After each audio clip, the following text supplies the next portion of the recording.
Good evening and welcome to the Tenement Museum. My name is Annie Polland. I'm the museum's president, and I am really excited to be here tonight with my friend Alex Weiser, the director of public programs at the YIVO Institute. And this is a program in collaboration with YIVO. YIVO is one of the most wonderful archives in the entire world, filled with not only wonderful materials, but also just an amazing staff who interpret the materials for a broader audience. The Tenement Museum, as you might know, is, we're tenements, and we tell the stories of the immigrants and migrants who lived in these very buildings from about 1863 up through 1980, around that time. But tonight, we're going to focus on the period around the turn of the 20th century. It was a period when the tenements were filled with East European Jews, about 2.5 million come between 1880 and 1924, and they bring the Yiddish language with them. It's a Yiddish language that isn't going to stay static, it's going to change, it's going to evolve, and one of the ways that we look at that evolution is looking at songs. So I'm here tonight with Alex Weiser, who is not only the director of public programs, but he is a Pulitzer Prize-winning, nominated, but prize-winning one day, I assure you, composer who has plumbed the archives to find wonderful examples of songs that in turn help us understand the lives of the people who lived in these very buildings. So it's just wonderful to be able to kind of, I said it's like a peanut butter and chocolate coming together of the context, the place, and the sources that help us understand the hopes and the aspirations and the conditions of the people who lived here. So Alex, welcome. Thank you, Annie. It's great to be back at the Tenement Museum. You know, we did a concert like this about a year ago, and at that concert I mentioned that when I was a little kid here in New York City, we went on a field trip to the Tenement Museum, and it's just an amazing place, and it's a thrill to work together and to be here. Well, I hope every child who visits the Tenement Museum grows up to do such wonderful work and then come back to do public programs. And I should encourage all of you out there to become members of the Tenement Museum. You can go to tenement.org to do that. And also, you can explore options at yivo.org. I'm sure there's membership there, too. Absolutely. This is a free program, and so we're happy that you're here. If you'd like to make donations, we welcome those as well, because that helps us keep doing these programs for free. All right, let's jump into the material. So Yiddish, one of the things we hear a lot is, people know Yiddish as a language, but they're not quite sure what it is. And I'm sure many of our viewers already know, but for those who might not know exactly, can you give us like the brief description of what the Yiddish language is? And I know you've devoted your life to doing it, so asking you to do this briefly is a difficult thing, but kind of like the summary of Yiddish. Sure, yeah. So Yiddish is the language of Eastern European Jewry, of Ashkenazi Jewry, and also its diasporas. So people are speaking Yiddish all around the world, even though it came from Eastern Europe or came from Western Europe, moved to East. And yeah, it was a language for 1,000 years. It's often thought of as Mama Lashon, as the mother tongue, in contrast to Lashon Kodesh, or the holy language that is Hebrew. But in fact, it was really a full language with literature, music, a press, and so there's a lot of history contained in Yiddish and in the things that were done in Yiddish. And is it fair to say that sources in Yiddish give more of a window onto daily life than sources in Hebrew would for this time period? Yeah, well, for this time period, that was the language that that Jewish immigrants were speaking, here in the Lower East Side. So definitely, Yiddish is the language of the sources of that world. And how did the Yiddish of the immigrants, and again, they're coming from all different regions in Eastern Europe, and they would have different versions or ways of speaking Yiddish, but how did Orchard Street, how did Delancey Street, how did Canal Street change the language? Yeah, well, one of the interesting things that you hear in the Yiddish that people are speaking here in the Lower East Side is that they start to incorporate English words, and we'll hear that in some of the songs tonight. I mean, they're talking about the East Side, and you'll hear them say East Side. There's a great line in one of the songs about sending Rockefeller a dispossess, like an eviction notice, and so that you get the English word for that kind of in the Yiddish. So keep your ear tuned to that. Is there a word in Yiddish for dispossess? Dispossess is the word. Well, but okay. So let us. Should we go to the? Do you want to tell? Well, first tell us a little bit about why songs are a good lens on this time period, and also maybe a little bit on how those who lived in these tenements would have encountered these songs. Like they Sure, didn't have yeah. iPods, I'm assuming. No iPods back then.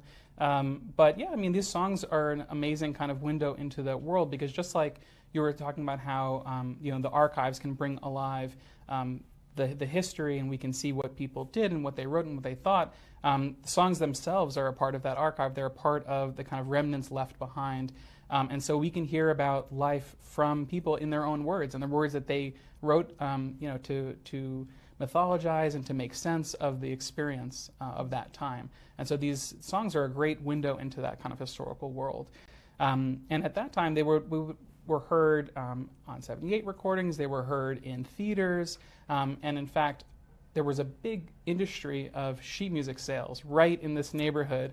And actually, the building just to our west at one point was the Hebrew Publishing Company. And so this would be a building where people could go and they sold sheet music as well. Exactly. And so they provided some of the sheet music for tonight, basically, but patrons bought it, and it was collected and sent to YIVO, and then we researched it and we brought it back to the Tenement Museum, where in fact some of the people that lived here may have had pianos in their tiny tenement apartments that would have been carried up the stairs. And we know that for many reasons, but one of the reasons is that if you flip through the Yiddish press, you see tons of advertisements for pianos that would have been sold on payment plans.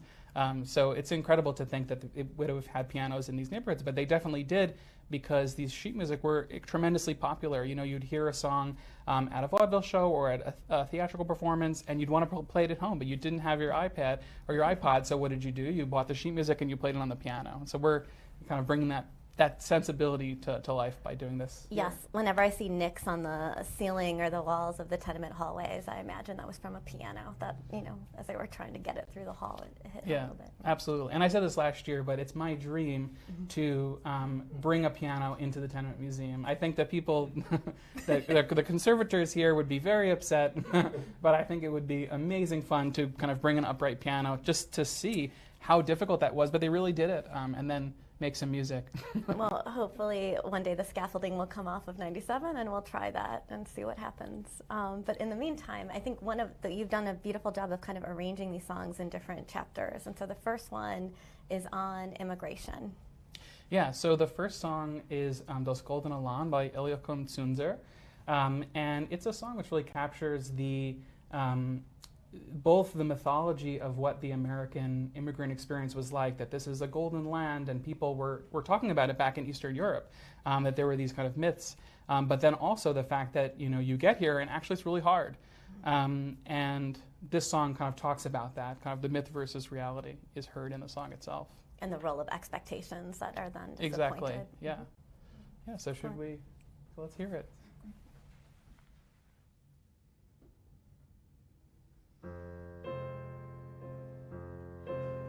In Amerika hab ich als Kind gehört, wenn Menschen fliegen, reden beieinander. Wie glücklich man lebt auf Columbus ist das, ist ein goldenes Land. Ich bin nachher gekommen, den Seefeld durchgeguckt,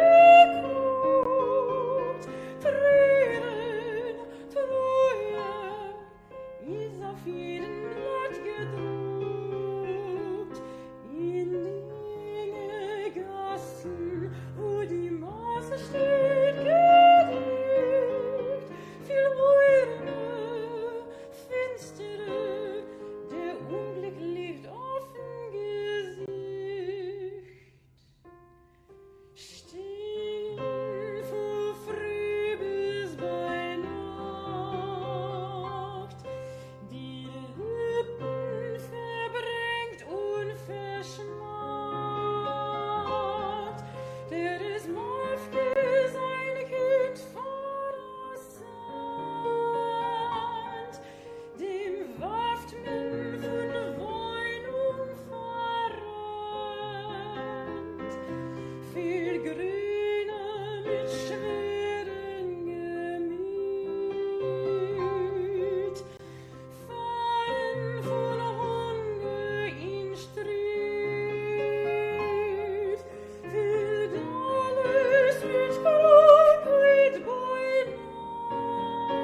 beautiful. And it's amazing. Something so sad, and the words are so sad, but to be made in such something beautiful out of it. Yeah. Yes. So the next song we're going to hear is also about the kind of the other side, this difficult side of immigration. It's a song by poet Morris Rosenfeld. Rosenfeld was really famous as a sweatshop poet, and last year when we did a concert like this, we heard two songs of his, which are his Mein America, which was a kind of anthem, kind of patriotic hymn, but also his really famous song, Mein Jingele, My Little Boy, which is about a father who has to work so hard that he can't really see his son when he's awake. He gets back and he's already gone to sleep. He's got to leave before he wakes up. It's a really heart-wrenching, beautiful song. And it shows, the juxtaposition of those two songs last year shows his kind of ambivalence about, the immigrant Jewish experience and life in America. On the one hand, he wrote this really patriotic hymn, but on the other hand, life is really hard. And we'll hear that in this next song about Castle Garden, which Castle Garden was the precursor to Ellis Island, where immigrants would stop off when they were on their way here.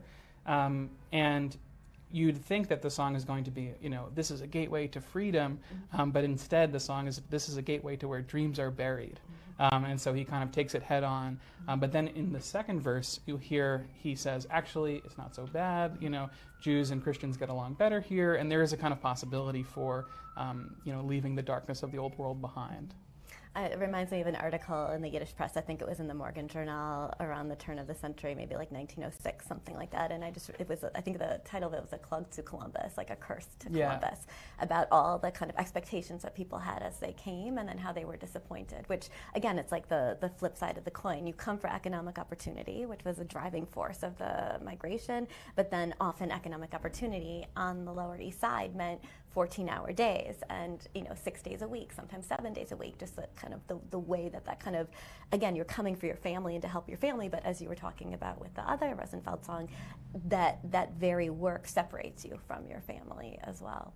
Yeah, absolutely. All right, let's listen.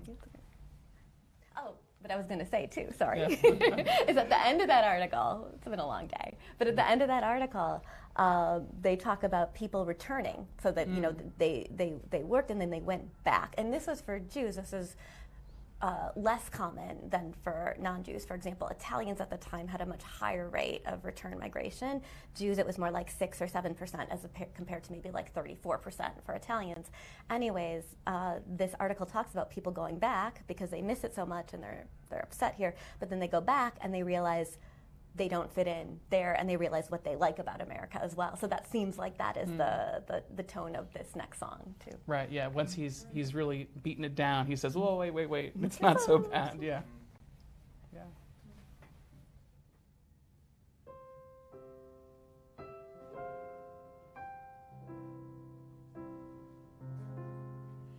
Mit Weh und Schmerz wird überfüllt mein Herz, wenn ich lieb auf Castle Garden erblick, wo Menschen Millionen von verschiedenen Nationen sitzen und träumen von Glück. Ich krieg es auf Klo, zurück mit euch nur, bin ich dort gesessen allein,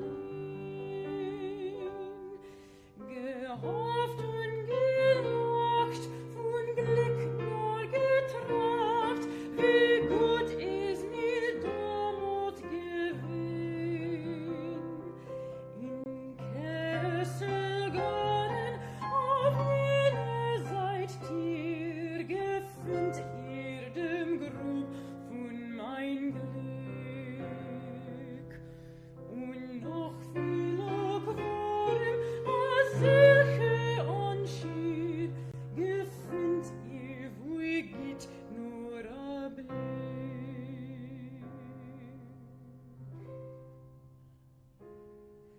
Doch geben mir zu als Freiheit und Ruhe, haben mir da mehr wie überall.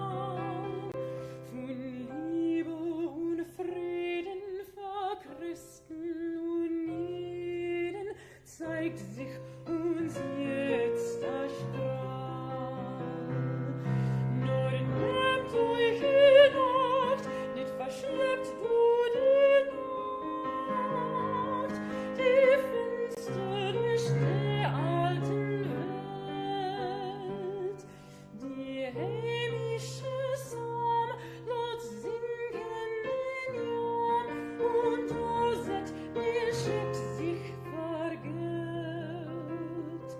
Dann wird Kesselgarten alles Goten sein, und euch wird man schätzen in Land. Dann wird man euch jeden behandeln, no fein. Verschwinden wird Dummheit und Scham.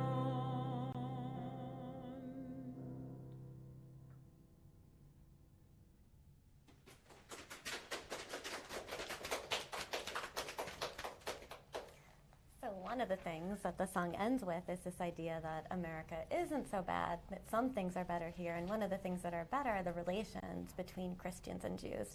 And I think this is such an important point because often in the collective memory, the Lower East Side or the Jewish Lower East Side is thought of as, you know, a homogenous neighborhood that's almost like its own shtetl. And of course, New York was a very diverse city in 1900, and though the majority of people living on Orchard Street or Delancey Street were indeed Jewish, kids are going to public schools with teachers who aren't Jewish. There are people are walking into neighborhoods where it isn't the Jewish Lower East Side, and even on the lower, what's called the Jewish Lower East Side or the Jewish East Side, there are neighbors who are Christian as well. So I think that's such an important kind of corrective to the collective memory that sometimes imagines one population. Yeah, absolutely. And that's a really good segue to one of the aspects of the next song that we're going to hear, which is A Brivela der Mamen by Solomon Small, or Smulevitz.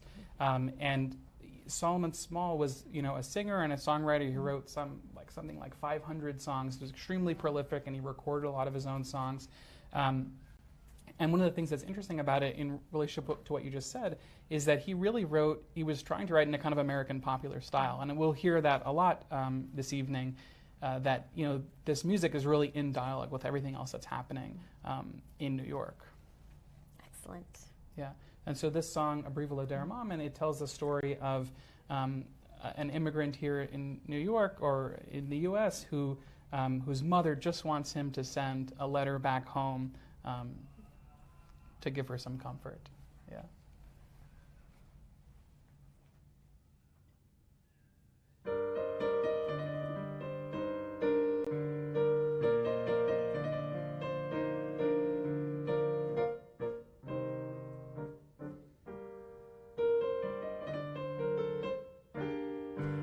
Mein Kind, mein Tröst, du fuhrst so weg, sie sei so gut, dich bet mit Tränen und mit Schreck, dein treue liebe Mutter.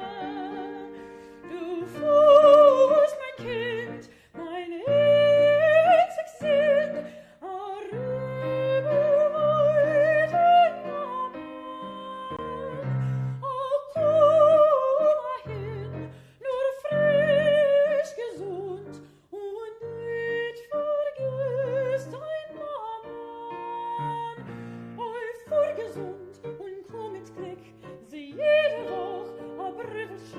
dein Mames Herz, meine Kind, deck weg. Am Revele der Mamen, oi sollst du nicht versammeln, oi schreib geschwind, liebes Kind, schenk ihr die Nachahme, die Mame wird dein Breve lesen, und die Welt genesen, was dir schwert, ihr Bitterheit, der quickst dir die Schuhe, am Revele der Mamen, oi sollst du nicht versammeln, oi schreib geschwind, liebes Kind,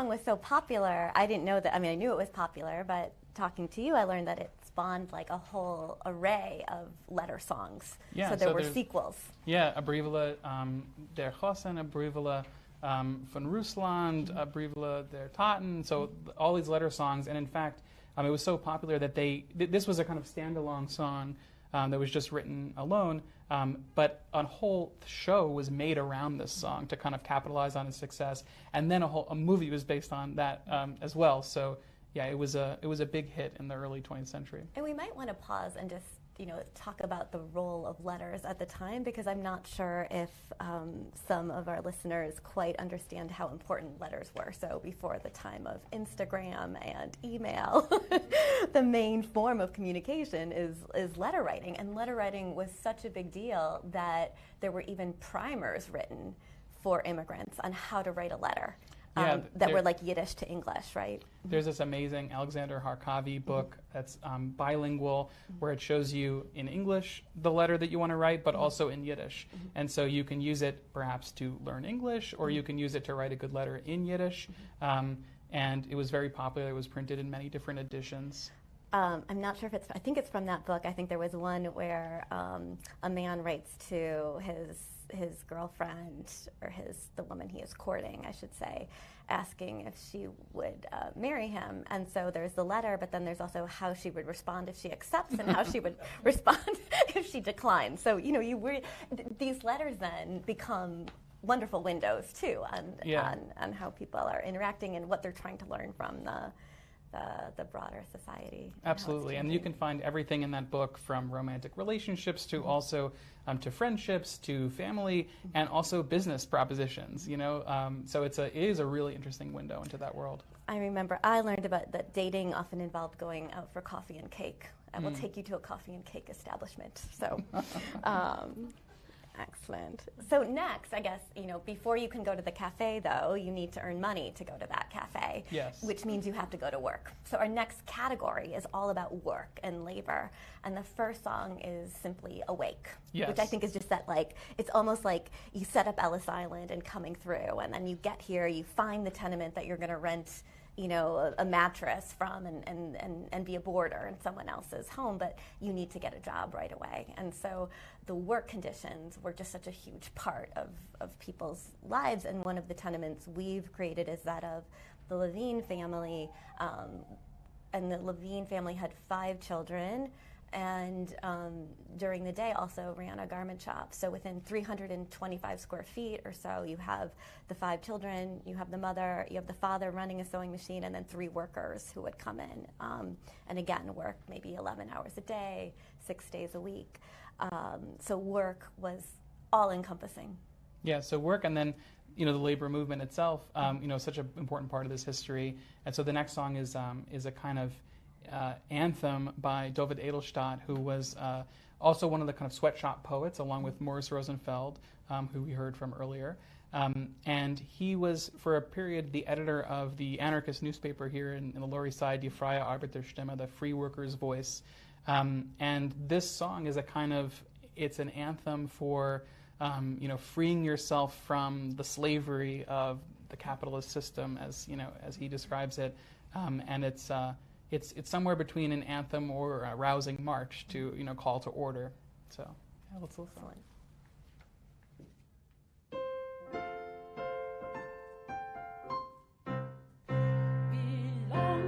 Wie lang wird du bleiben noch schlafen und tragen die schändliche Kies? Wie lang wird der glänzende Reichtum schaffen, vor dem was bereut euer Bräut? Wie lang wird der glänzende Reichtum schaffen, vor dem was bereut euer Bräut? Wie lang wird du stehen euer Rücken gebeugende nie, der rückt heimlos verschont?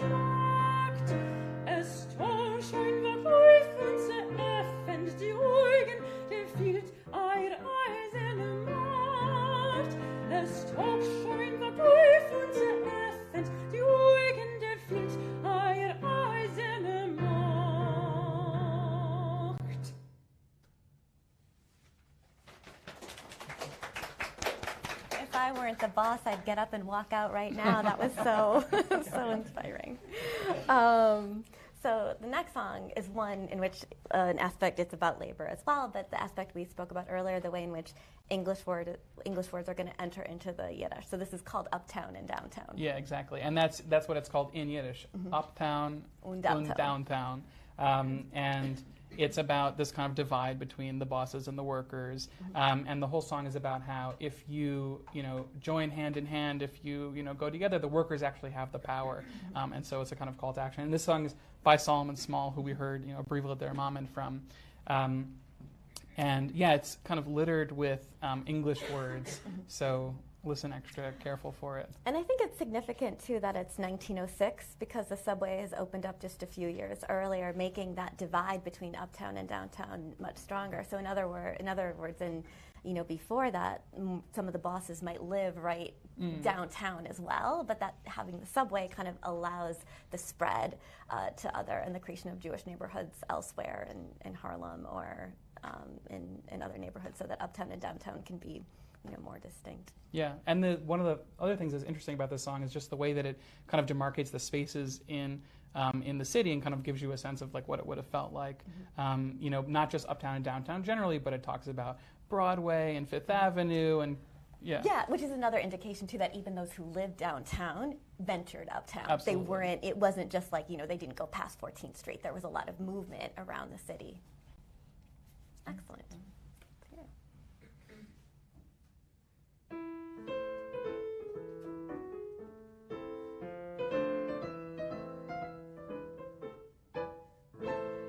Wir arbeiten finster in downtown, doch müssen wir sich nehmen zu uptown.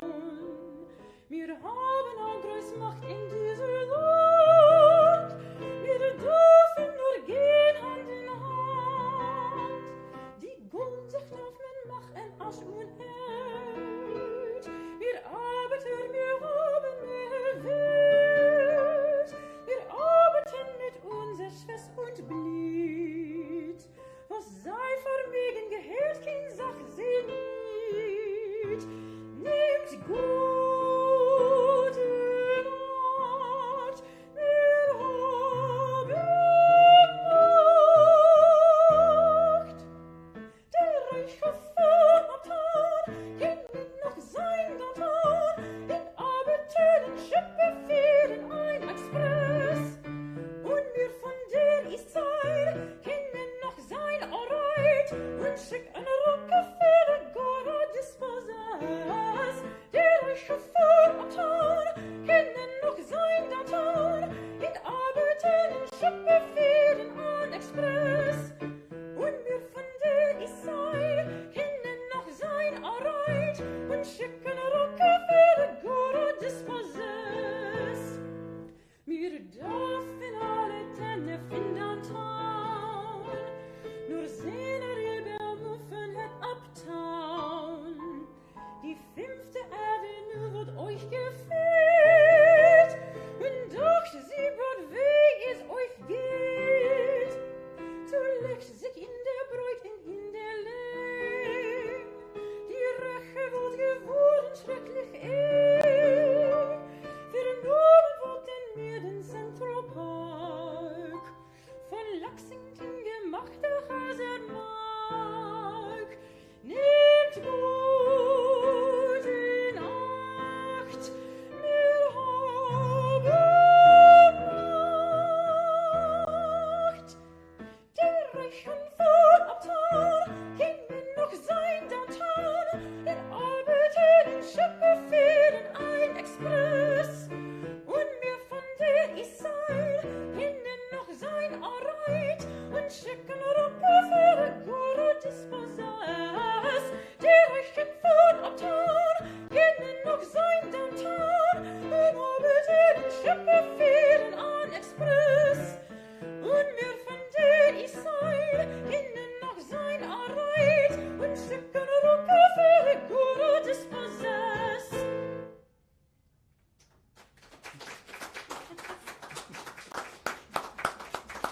So again, you could hear the English words as American words. Yeah, you could And you learned a new word through studying this, right? Yes, actually, my wife, Stephanie Halpern, helped us solve a mystery. She's also the director of the YIVO archives, more relevant in this context. She's brilliant also. She is. But there was a word that really stumped us. Also really funny. It's a really good sense of humor. She's also in our live audience here. But there was a word that was really stumping us, which was fear and express. Driving and express. And we thought, well, what does that mean? And we all asked each other, and we're like, no one quite knows what it meant. We thought, well, maybe something to do with an express train or something, but that would be a different verb. It didn't quite make sense. And Steph found a reference in a book from the time about how workers would use these wagons that they call an express to cart around garments and other items. So like a form of a push cart in a way. Something like that, yeah. And so that when you finish making 100 of these shirtwaists behind us, you would put that on one of the express and then cart it away. And so it's a great example of how these songs that kind of open up a window into this world that's so vivid that and it's so specific. That word and a lot of the words in here, the fact that they call tenants tenor. That's also a kind of English word that's brought into Yiddish, and they call the shops sheper. And there's lots of examples like that, and it really brings to life, I think our educators here at the Tenement can bring these words back to life because they would be useful words for us on a daily basis. So we'll try and see what we can do. So the next song actually has us jump about 20 years, and so now we're dealing with songs that are written by the children of immigrants, in other words, the American-born. Yeah. So we're going to hear next "Be Gesund," which was Molly Pecan's kind of theme song. As long as you're healthy, you can be happy. And it's written by Molly Pecan, who is a wonderful singer, actor, dancer, and also an impresario and a lyricist. And she writes it with Abraham Elstein, who's a wonderful composer of the Yiddish theater and also of Yiddish films. And this is actually written originally for a film, Mamala. But yeah, both of them were born here in New York, but became stars in the Yiddish theater. And so were these films attended by and Yiddish theater watched by not just the immigrant generation, but the children of too? So, yeah, absolutely. And I think that in the children and later generations, you can start to get some kind of nostalgia and some kind of in-group feelings. But also they're attended not just by Yiddish-speaking Jews, but also by kind of other people in New York, and even the New York Times reviews some of these shows. So it was really a part of the kind of collective consciousness of New York. Excellent. Yeah, so Be Gesund.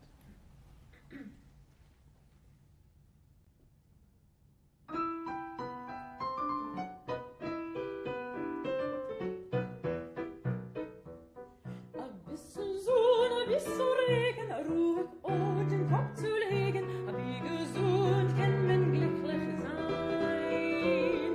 A Schuch, a Such, a Kleid, a Nates, in Käschene, a drei, vier Notes, wie gesund kann man glücklich sein.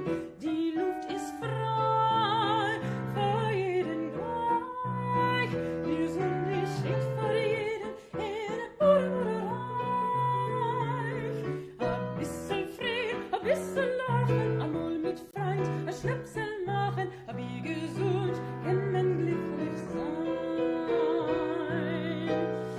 Jeder sucht das Schönes, einer sucht Gewehres, einer meint die ganze Welt, einer meint das ganze Glück, hängt nur oben Geld.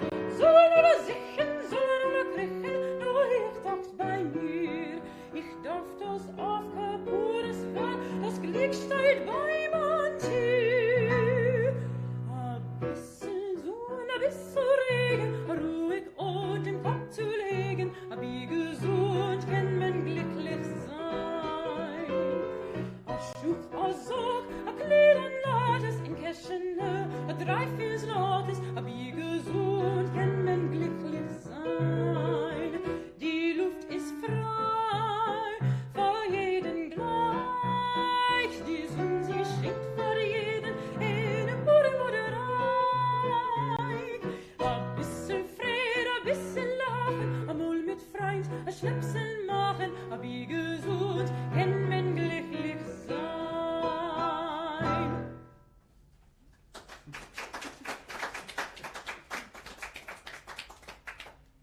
I should have mentioned we've moved out of the work category into the play category Yes. as well, and also into Depression era. So I think this song and also the next song is, again, an acknowledgement of the hardships that everyone is going through during the economic depression, and figuring out a way to, stay upbeat and get through it. And so this next song, An Old Dime, reminds me of the song We're in the Money from 42nd Street, but I think the lyric that I love from here is, all I have is a dime, and it isn't even mine, but let's drink and be happy anyway. Exactly. Which, I mean... Yeah. And the other thing that's interesting about this song, I love the connection with the idea of what's going on with the Depression. It's really very interesting. And this was written down by composer and songwriter and teacher Michel Gelbart in 1938. And 1938 is the same year that A Be Gesund was written. And so it's another kind of side of what's going on at the same time. And what we'll hear in this song is a sound world that's really like that of an Eastern European Jewish folk song. So it's an interesting kind of to show the breadth of the sound world of the Lower East Side and of New York Yiddish songs from that time period. It wasn't just Eastern European, it wasn't just American. You had kind of a huge breadth happening. And also there's a change, too, in the way that people are hearing the music. So they're hearing it now through films as well as the theater, but also radio would be another way in which people would be experiencing this music. Excellent.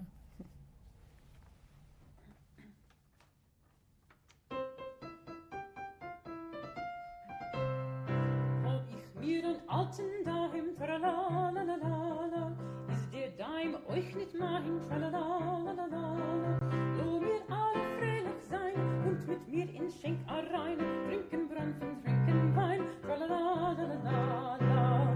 Nicht kein Morgen, nicht kein Hein, tralalalala, nicht kein Habe, nicht kein Freund, tralalalala. Lo mir alle fröhlich sein, kommt mit mir in Schenk rein, trinken Brampfen, trinken Wein, tralalalala. Hab ich mir a ganzen Tolle, tralalalala, will ich sein, die ganze Zolle, tralalalala. Lo mir alle fröhlich sein, kommt mit mir in Schenk rein, trinken Brampfen, trinken Wein, tralalalala.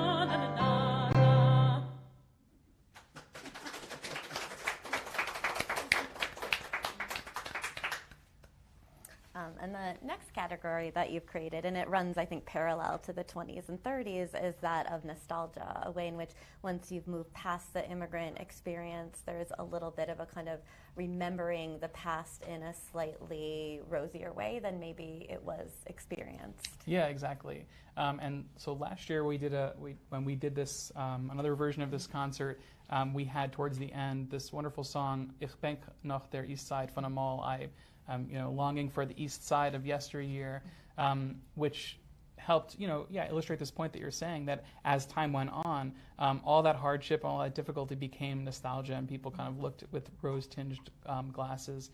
And so this particular song is from the vaudeville, and it's actually not about the immigrant experience, but it kind of has that wonderful nostalgia, and it's just an absolutely gorgeous song, so I wanted to include it on this evening.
next song is I Don't Want to Go to Cheder. I don't want to go to, I guess, Hebrew school is maybe Yeah. the best translation of Cheder. And one of the things that comes up time and time again in the oral histories that were done with the children of immigrants that this museum conducted, but other places have conducted, is going to Hebrew school. And one of the things are going to Cheder and the various schools that were created. But one kind of practice that grew was that when parents wanted to make sure their kids actually went to Cheder, and so this practice of getting like a receipt from the teacher, was a big deal. And so I remember, and so another, interesting thing that actually there was more opportunities for girls to have some kind of Cheder or formal Jewish education on the Lower East Side, in part because I figured they created these little Cheders and they figured they'd get more business. And so I remember one girl telling the story about going to Cheder, and this boy named Mikey Price, he skipped, but gave her some money to buy her receipt that she had gone, and then he was able to use it to show his parents. So I guess everyone was happy. This girl, Helen, was happy because she got the candy. He was happy because he got the receipt, and and the parents were happy because they thought the kid went to Hebrew school. But you do see this in the oral history as this kind of, in some ways, an aversion to going, but on the other hand, the kind of the broadening of some of this education to girls as well, which I think is interesting. Of course, there was more emphasis for boys to do this because the practice of becoming a bar mitzvah was still quite prevalent, even among socialists.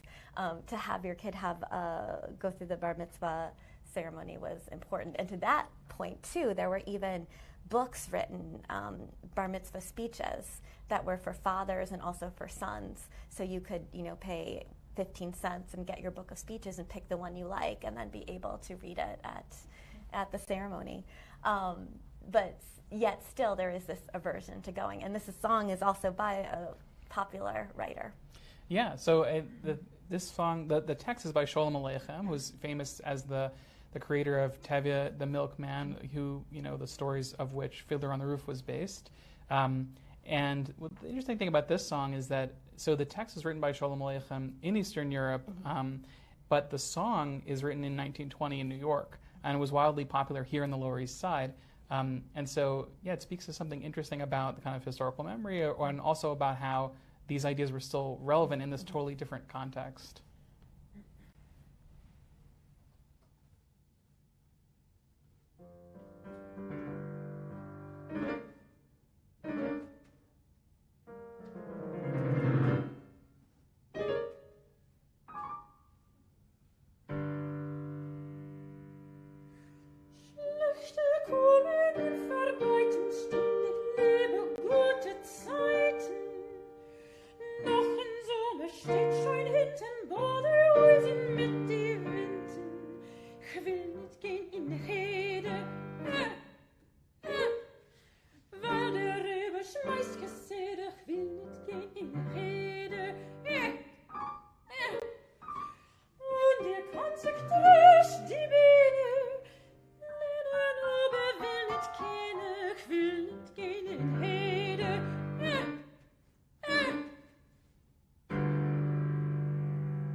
I heard there's an adaptation of that for 2023. That's I Don't Want to Go to Work. Is that?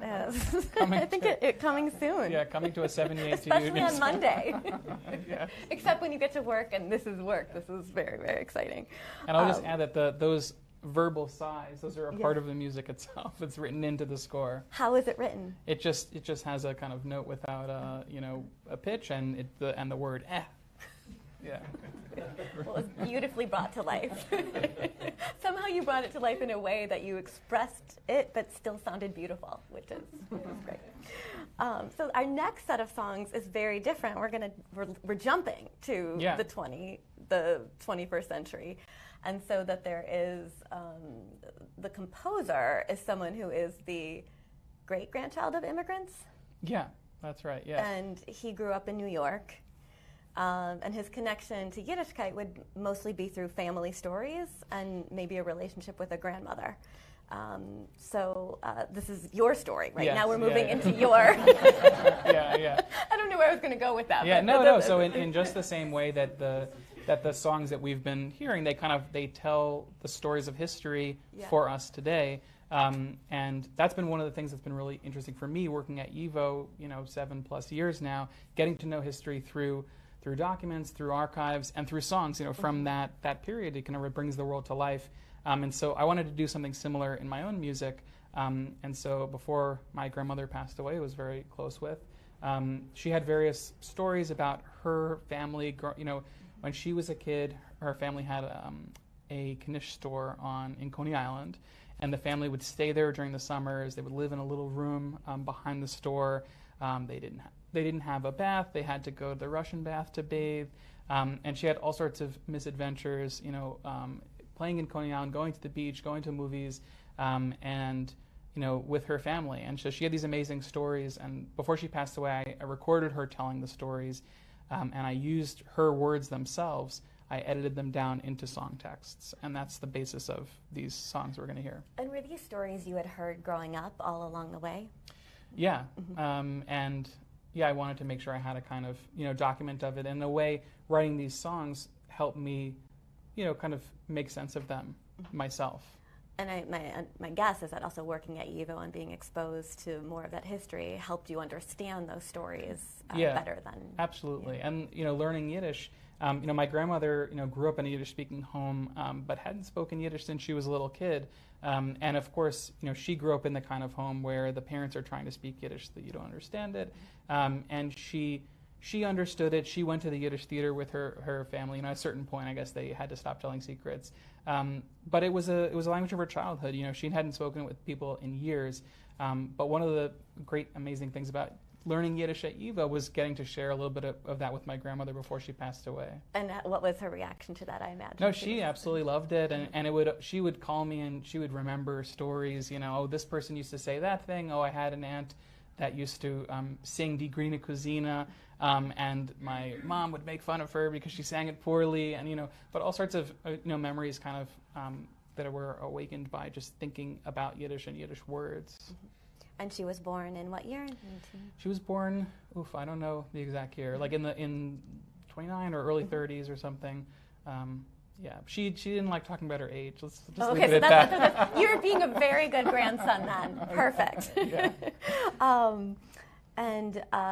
So then, when did you write these songs? So I wrote them last year. Okay.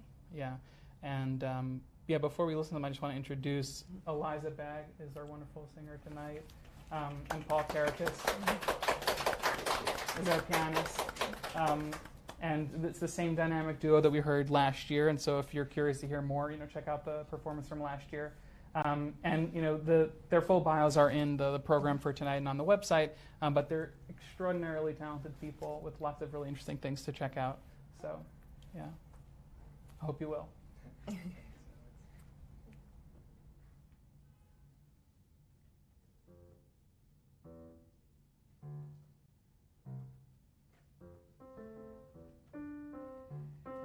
I was very young.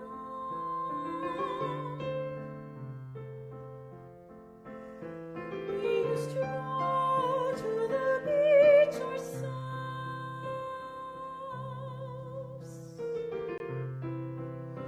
We ran in the water. We came out. We were there all day. There was no limit.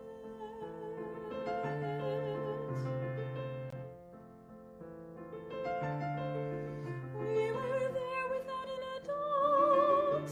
The adult was Marty, and he didn't pay any attention. I'd go out with B. We went to Nathan's. They used to give us 15 cents or a dime to go on the boardwalk and get something, custard and a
child, and when I see their bodies,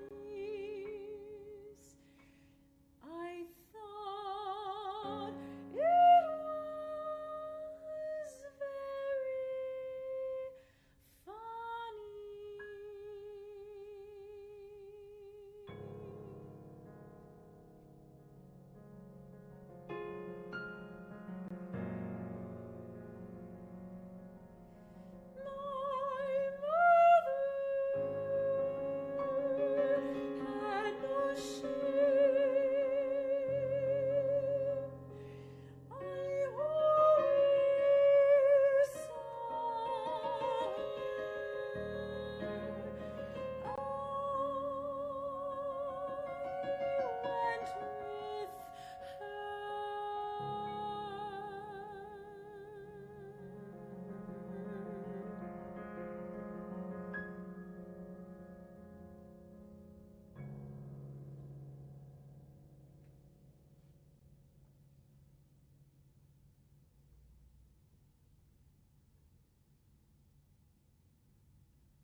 used to go out with them over town.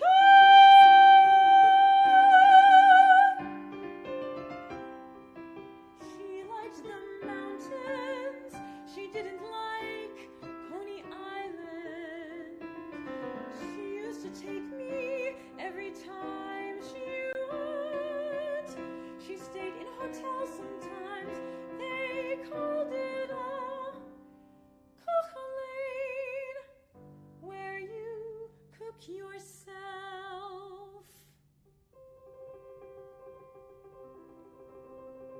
And when she saw me, she used to jump up and down. She loved me so much.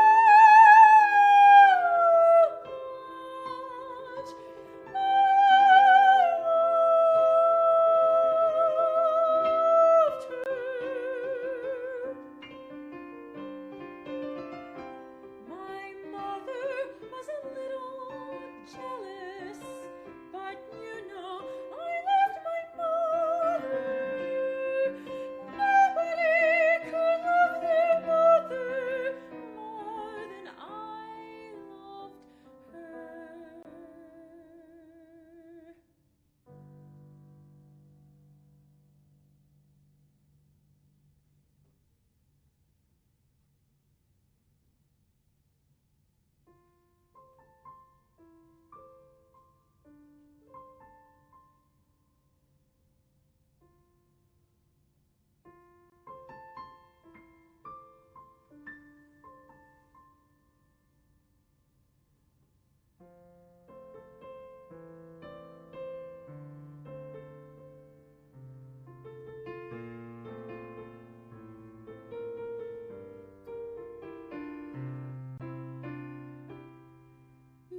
It's hard to collect myself. I'm so moved. That's just so beautiful, and just this idea that even beyond inscribing names on a wall in Ellis Island, what you've been able to write has brought forth so many elements and so many dimensions of not only your grandmother's life, but those of her parents and others. The theme of motherhood is obviously very prominent, and Mother's Day is coming up, and I think one of the things that happens in tenement homes every day are so many people come on our tours and they're bringing their own memories of people, grandparents, parents, whatever it is, and they're also kind of surfacing questions that they wish they had asked people from long ago that they never did. So this idea of kind of how do we keep the past alive, and then also how do we kind of deal with the mysteries of the past that still live with us. So in terms of mothers, though, because we're in a tenement apartments and mothers tended to work at home, when we've done oral histories with those, especially people who lived in this building in 103 Orchard, where people were living up until the 1980s, what comes up all the time was how hard the mother worked. So Jose Velez, who's Puerto Rican, spoke about his mother Ramonita, who worked in the garment industry, and we have a recording of her that says, "My mother worked a lot, believe me, a lot," right? And you just hear that, "believe me, a lot." And he speaks about the way in which she couldn't be there after school because she was still at the factory. So she had a pot of beans, and when they came home from after, the beans would sit in the water all day. And when you got home from school, you turned the beans on, and then you had to watch it because if it burnt, you'd be in trouble. But this was this marvelous way that the mother thought of almost making the pot of beans the babysitter, because if the beans weren't turned on, she knows the boys didn't come home after school. And then, but like again, he was telling this story 40, 50 years later, and it was still so resonant.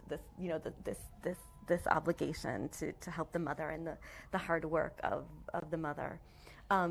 It's amazing how these kind of stories, like very personal stories that you hear in these oral histories and that you tell here at the Tenement Museum with the families that lived in this building, it really opens up, history. And we think of history as being the stories of the kings and the presidents and the wars, but history is also the story of just individuals and of families and of mothers, working to support their families and yeah, these oral histories, it really just opens up this world that we can think about history in that way too. And that was one of the things that really moves me about a lot of the songs we heard tonight. It was one of the things that I was kind of trying to capture in my own songs. This idea that yes, these are my grandmother's own personal stories, but they're really emblematic of of a kind of epoch of history and also of how we make sense of that history. Especially looking back, and that's why I think. We heard, the songs of the promise of America, and then of the hardship of it, and then of the joy and of the theater, and then of the nostalgia, and then also kind of like looking back to that era from now, processing it in English, and what are the things that we're remembering, and what are the things that stick out now, and how do we make sense of that now? And your work kind of brought together very seamlessly, the four categories that you had put forward in terms of understanding the Yiddish songs, the older songs that we looked at, the way that work, family, immigration is all kind of wrapped up together, living behind the store. There was no separation between work and family. Absolutely. And when your grandmother told you those stories, did she tell it with nostalgia, or what was kind of her take in telling you those stories of her childhood?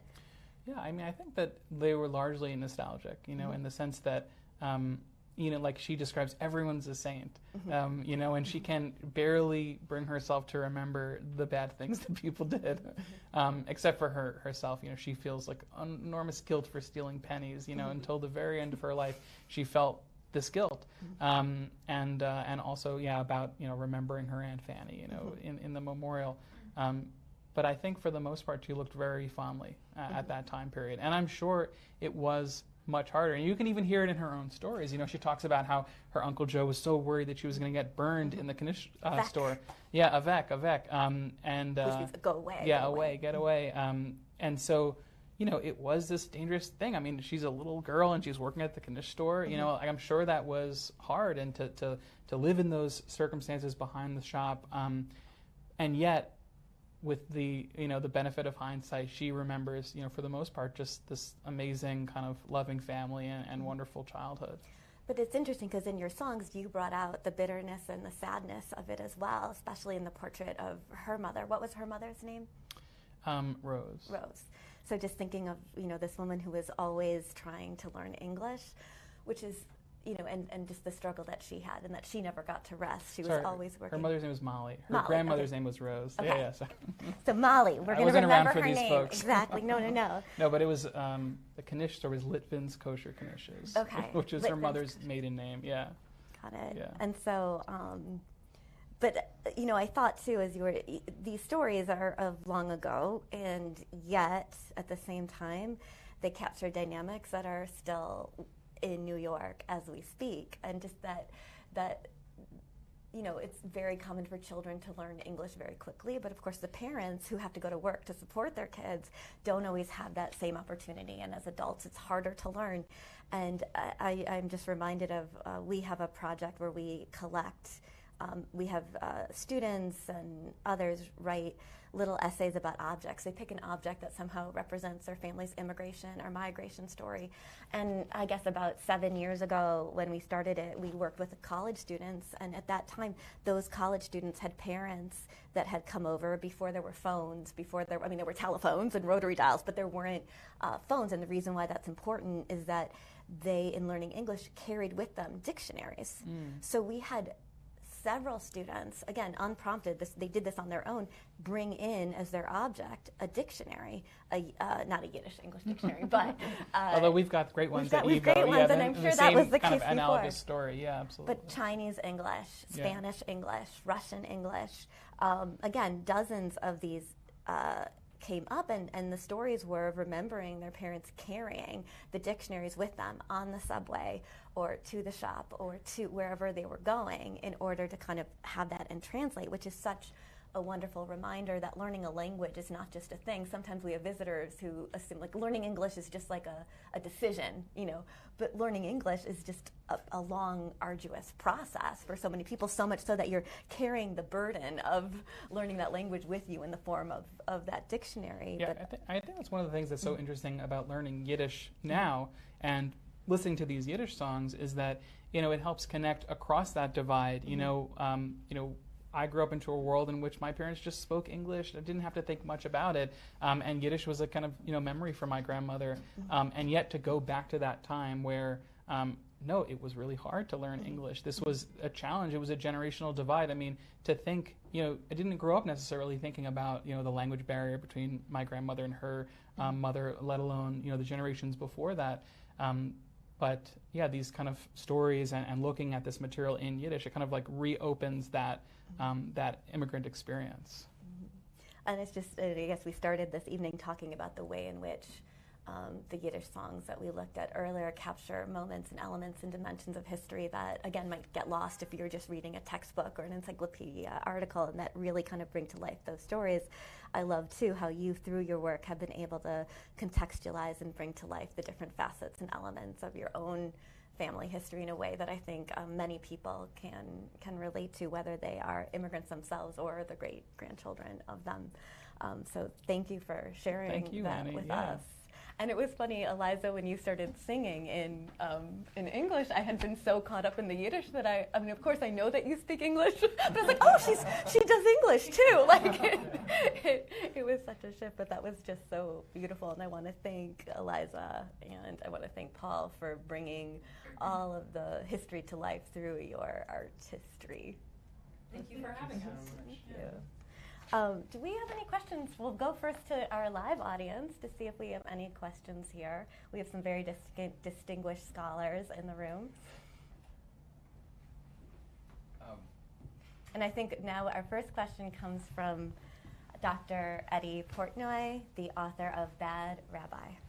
I'm curious, what were the influences that you considered when you were writing your own music in consideration of, obviously you're creating a modern piece, but it's something that really looks deeply into the past, and I'm, what are the influences there? Yeah, well, I mean, one of the things that I was thinking about in this piece, not, in terms of just the idea of the piece, is actually, so YIVO had an amazing project that it did before the war to ask youths to write autobiographies about their experience. And the idea of, asking a young person to tell the story of their life and to take them really seriously and to say, both that a young person can be taken seriously and also that an individual can be taken seriously as a kind of representative of, the state of affairs of a people. So I thought a lot about that idea and the idea that, it's my grandmother's story and it means a lot to me, but I wanted to treat it in that same way that YIVO kind of looked at the autobiography project, that these are stories that kind of, tell a broader story that is relevant for the Jewish people and for immigrants in Newark in general. So that was an influence, not exactly a musical influence, but an influence on the cycle.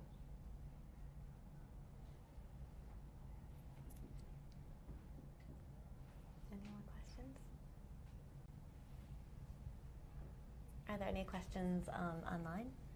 There was one question that perhaps we can end with. A few people were curious about how folks in tenements would learn to play piano.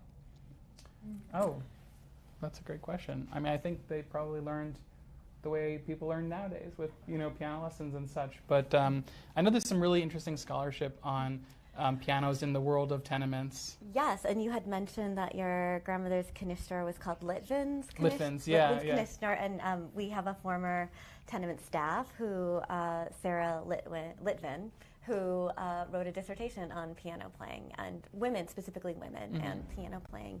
But and she is now the director of the Rare Center in Kingston, New York. And but I think on the Lower East Side it would be a tutor, like someone, a teacher. So if you look at census records, sometimes you'll see someone, their occupation is piano teacher. So I think there were people living in the tenements that made money by teaching piano to others. And then I think another influence would be the settlement houses, which really advocated that the children, specifically children of immigrants, were learning about American culture, specifically, learning English language, but of course then art, literature, and music. And there were some settlement houses in particular that focused on music education. And then in schools too, perhaps. Do you have any? No, okay, yeah. Yes. Yeah. And any more questions? Are we good? Okay, excellent. Well, again, thank you so much. Yeah, thank you so much for having us. Wonderful to do this again, and I hope to do it again in the future. And thank all of you for tuning in and being part of this program. Next week, we don't have a program in a tenement. However, we are live streaming our gala from the City Winery in New York City, and you can come, and it's free, so sign up. We'll be honoring Anita Jacobson, one of the founders of the Tenement Museum, who found 97 Orchard and did such an important job kind of bringing it to life. And the secretary of the Smithsonian Institution, Lonnie Bunch, who has done so much to bring public history to life and to inspire us to do the work that we're doing. So please join us. You'll be hearing from them and hearing from our educators and learning more about history.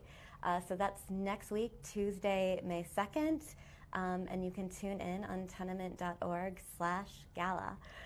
So again, thank you all for joining. Thank you to our live audience. Thank you to everyone working so hard on this, and thank you to our musicians, and thank you to composer, Pulitzer Prize winner. We'll give it to him tonight.